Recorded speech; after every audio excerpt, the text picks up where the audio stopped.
Now for our What in the World segment. It's popular these days to say that the Arab Spring has gone badly awry. I tend to think it's a bit early to make these judgments. Think of what America looked like in 1779, 3 years after its revolution. But if you were to compile a midterm report, Syria would get a failing grade, Egypt's revolution has faltered badly, Libya is a mess.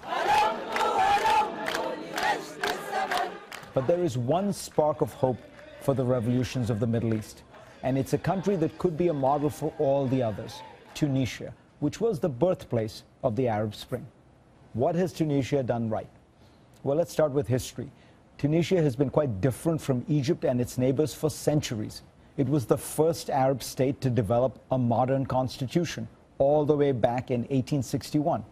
Over time, Tunisia has developed stronger civic institutions than its Arab neighbors, including a human rights league that was founded nearly 4 decades ago. And the demographics are largely homogenous. While Syria and Iraq are divided along sectarian lines, Shia or Sunni, some 98% of Tunisians are Sunni Muslims. But perhaps more important than all of these historic differences are the choices that modern Tunisians have made. Tunisia's military has stayed out of active politics. Contrast that with Egypt, where the military controls anywhere from 10 to 40% of the economy and business. 4 of Egypt's last 5 presidents came from the military, and the one that didn't, Mohamed Morsi, was toppled by the military. Another factor behind Tunisia's relative success is the foresight of its civilian leaders. 3 years ago, Tunisia had a similar trajectory to Egypt.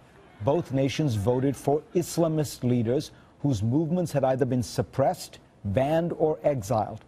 Look at what happened next.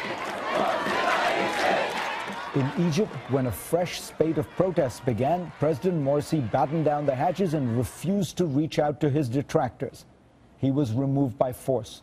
On the other hand, in Tunisia, the coalition government actually stepped aside of its own accord, handing power to a temporary government. Now, that is how democracy is supposed to work, by making painful compromises. In Cairo, people didn't make those kinds of concessions.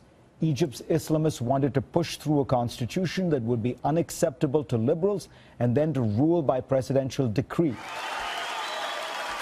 Tunisia's new constitution, which was approved overwhelmingly by a majority of Islamists, is being hailed as the most progressive constitution in the Arab world, with equal rights for women and minorities.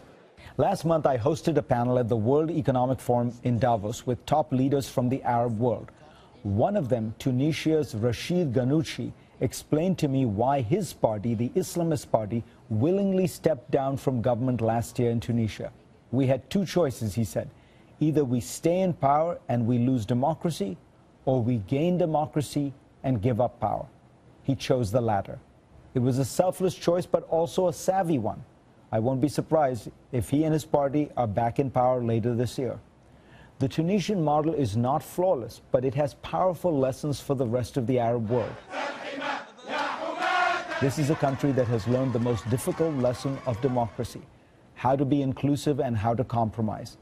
It has learned this lesson without the West, without aid money, without compromising on its religious ideas. Remember, the new constitution firmly enshrines Islam, but alongside women's and minorities' rights. So before we start blaming Washington or the West for not doing enough in the Arab world, let's learn from Tunisia that local leadership is the key, and that right now there is little of it in the Arab world.